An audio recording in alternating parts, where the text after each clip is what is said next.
Now, and they give so much importance to it. This is the problem again. They say if you have understood it, you have understood everything. If you have not understood it, you have not understood anything. Then, and again, they don't explain at all because they don't want anything that will come to you from the mind. They want for you to come from beyond the mind. Now, just follow my instructions. Keep your hands in front of you. A very simple instruction, alright, about 1 foot apart. Now, Zen believes in a lot of alertness. I want you to watch me, be ready, be alert. It's a very simple instruction. The instruction is to be followed very meticulously. I'm watching all of you. I want you to watch me. A loud clap at the count of 5. I'm going very fast. Ready? 1, 2. This is Zen. Did you follow my instructions? Or did you follow my actions? See, Zen is not transmitted by instructions.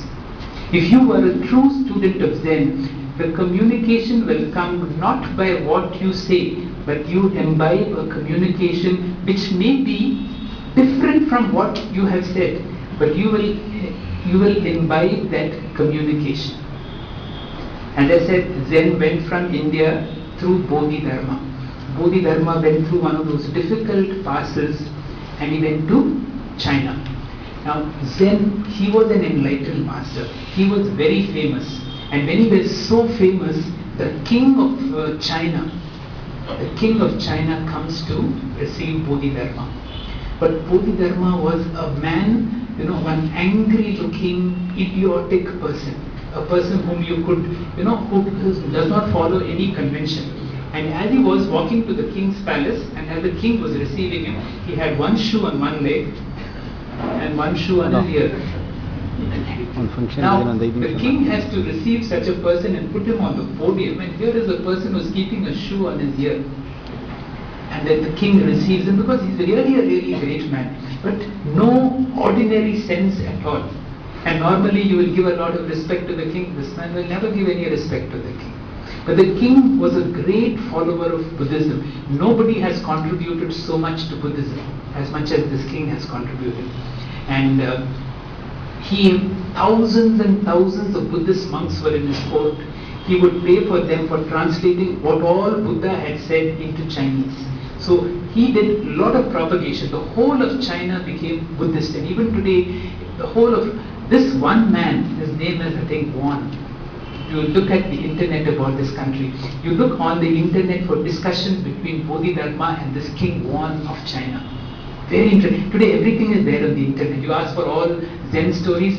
See, as I said, the story by itself will not appeal because it does not appeal to the mind. Here was this person, and normally all these people who take food from the king will of course praise the king. You have done so much work, you have so much. So he comes and tells Bodhidharma, I have done this for this Buddhism, that for this Buddhism. I have done, what will happen to me after I die? Will I go to the 7th heaven? And you know what Bodhidharma in front of everybody said? Not 7th heaven, you will go to the 7th hell, he said. He was shocked. What happened was, here was the king who was full of ego, and the whole ego had programmed that if I do punya, I will get that. He was trying to shatter his ego.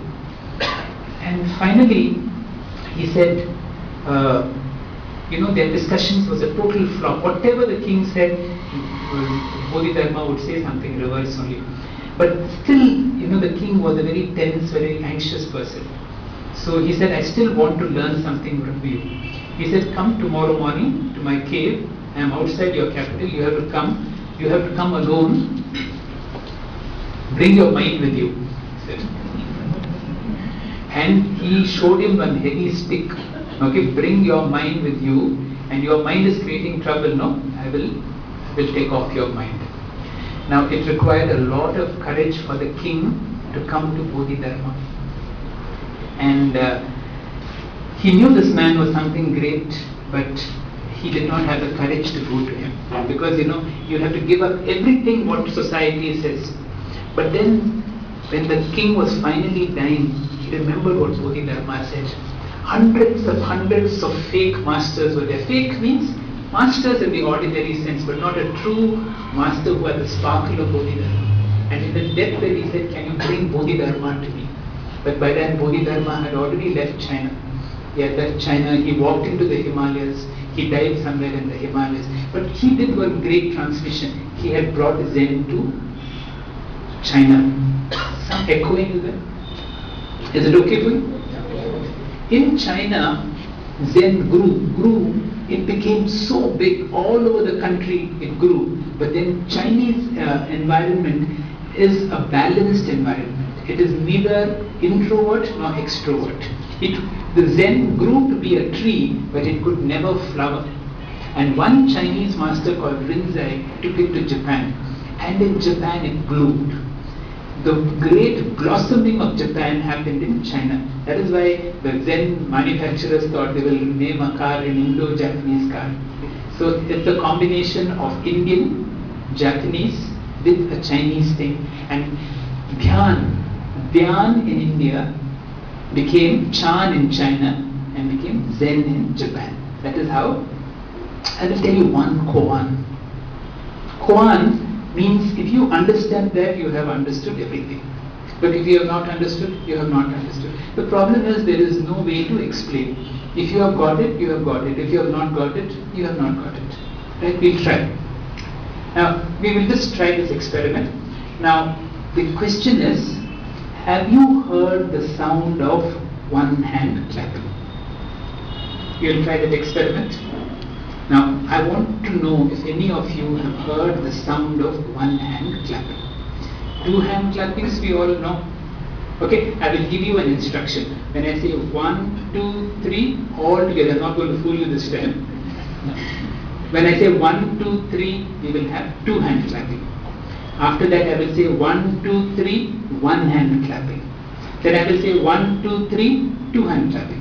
I won't give you the instructions, but I am sure you will be intelligent enough. Alternatively, I will go for two hand clapping, one hand clapping, two hand clapping, one hand clapping, two hand clapping, one hand clapping.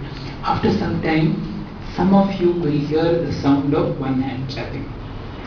And if someone has heard, then we will see. There is a special transmission. Ready? We will play the simple game. When I say 1, 2, 3, first two hand clapping. Then when I say 1, 2, 3, your hands will be together, but no clapping. Kabir has called it Anahat Garjay. You know what Anahat Garjay means? I'll explain later. Anahat means the unstruck sound. The sound of one hand clapping. We'll listen to it. Alright? It's like this, all together. 1, 2, 3. 1, 2, 3. Okay, don't worry. 1, 2, 1, 2, 3. 1, 2, 1, 2, 3. 1, 2, 1, 2, 3. 1, 2, 1, 2, 3. 1, 2, 1, 2, 3. 1, 2, 1, 2, 3. 1, 2, 1, 2.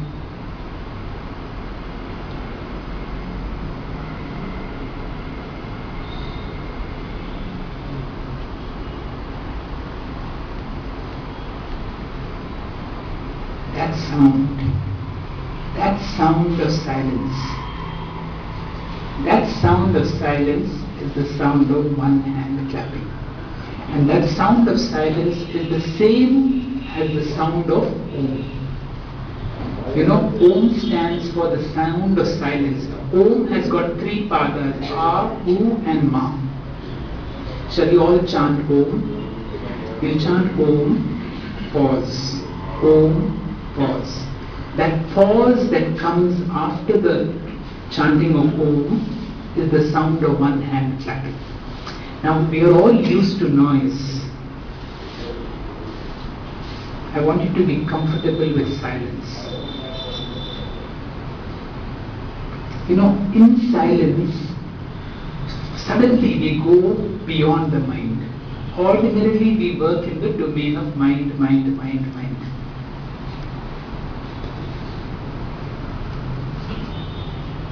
Comfortable now? See, we are so comfortable now. One Zen master was asked this question: Master, what is your greatest accomplishment in your life? And he said, here I am, alone with myself. Believe me, that is the greatest accomplishment. Can you be alone with yourself? No computer, no TV, no newspaper, no book, no company, nothing. To be alone with yourself. And if you are alone with yourself, I think Krishna, in the second chapter of the Bhagavad Gita, Arjuna asks, Sthita prajna ka bhasha. What is the man of realization? What is that quality? And Krishna replies, Atmanevatmana tushta. That person who is so full of himself. If other people are there, he is full. Nobody is there, he is full of himself. That is why this great master said, what is your greatest accomplishment, sir? Here I am, alone with myself. To be so full of yourself. And if you have understood Zen, Zen again is not a transmission. You have to be, when you go to Gautama Buddha, you know what he would say? Just be with me in silence. Just be with me in silence. You have a lot of questions. Ask me this question after 1 year. For 1 year, you have to be with me. For 1 year, just keep that question to yourself. After 1 year, I promise you, I will answer your question. So the student who was there with him, and then this student was there with him. After 1 year, one great master.